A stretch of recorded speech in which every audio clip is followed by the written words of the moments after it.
Hey everyone, welcome to a new week in its first edition of CNN Student News. It's good to see you. First up, we're previewing a big election this week in the United Kingdom. It's set for May 7th. Voters in England, Northern Ireland, Scotland, and Wales will be choosing members of their country's parliament, which is like the US Congress, except in the UK, the leader of the party that wins the majority in parliament becomes prime minister. It's not the only story making headlines in the UK, though.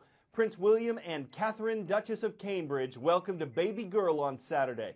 The princess's name hasn't been announced yet, but the role of Britain's royal family is mostly ceremonial. It does not have lawmaking power like those running in Thursday's parliamentary elections.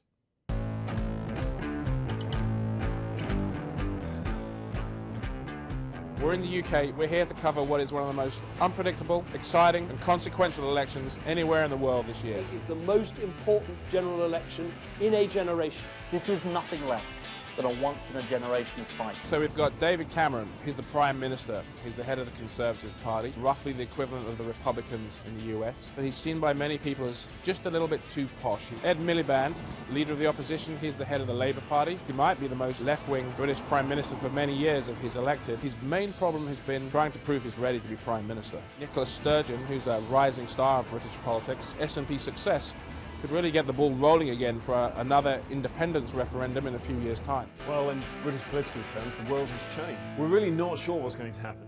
The reason this election matters to America, there are consequences that could flow from this election. For example, the United Kingdom could actually split up. Scotland could break away, making it a much less powerful country.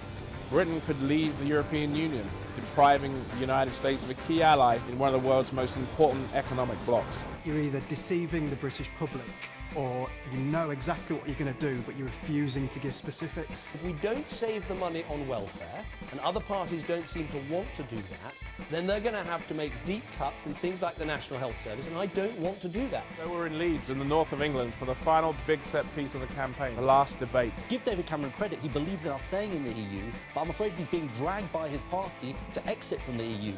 I don't think there was a clear winner. Someone just said to me it was a score draw. It's not going to change the election, that's for sure. The findings of our comprehensive, thorough, and independent investigation, coupled with the medical examiner's determination that Mr. Gray's death was a homicide, which we received today, has led us to believe that we have probable cause to file criminal charges. Lieutenant Rice, Officer Miller, and Officer Nero failed to establish probable cause for Mr. Gray's arrest, as no crime had been committed by Mr. Gray. Accordingly, Lieutenant Rice, Officer Miller, and Officer Nero illegally arrested Mr. Gray. Following transport from Baker Street, Mr. Gray suffered a severe and critical neck injury as a result of being handcuffed, shackled by his feet, and unrestrained inside of the BPD wagon.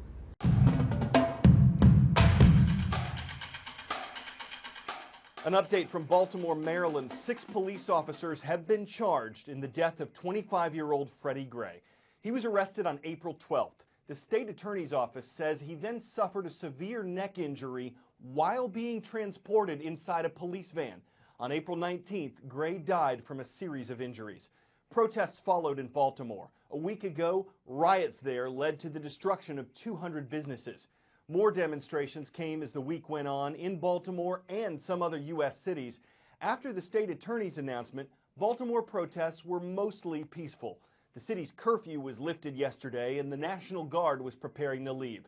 The police union called charging the 6 officers a rush to judgment, saying they did nothing wrong and are entitled to due process.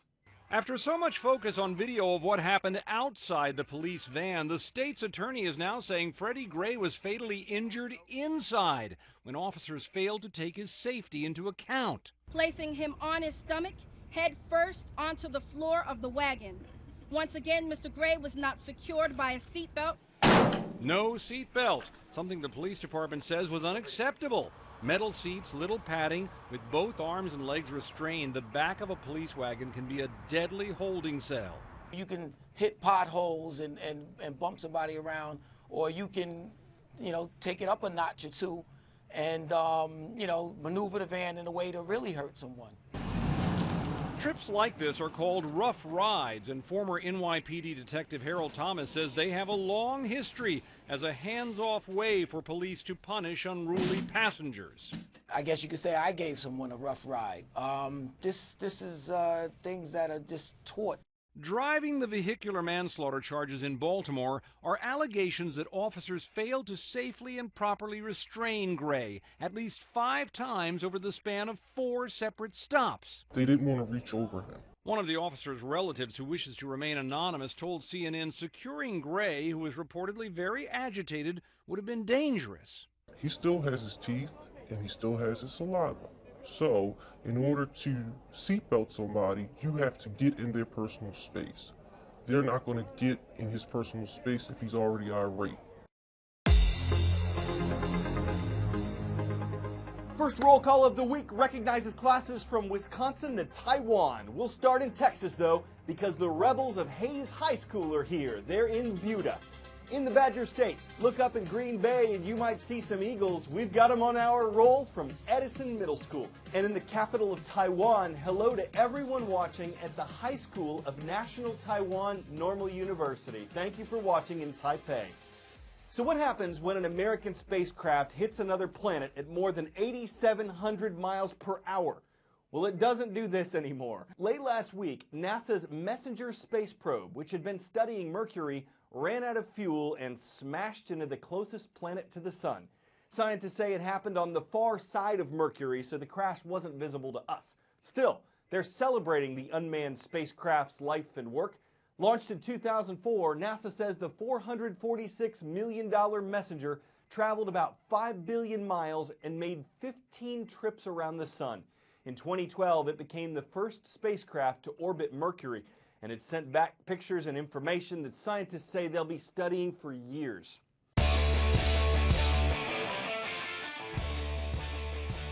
Unlike common railways or high-speed rail, maglev trains have no friction. Maglev is short for magnetic levitation. A maglev train being tested in Japan is much faster than traditional transportation. It's also more expensive. Construction estimates are approaching $100 billion, partly because mountain tunnels are needed for it to travel through.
So if you're standing nearby, it'd be really hard to track or train your eyes on. But if it becomes fully operational and commercially successful, you'll see the builder's motive isn't loco. It's on track to retrain our thinking about transportation. I'm Carl Azuz. This show has gone off the rails. May the 4th be with you.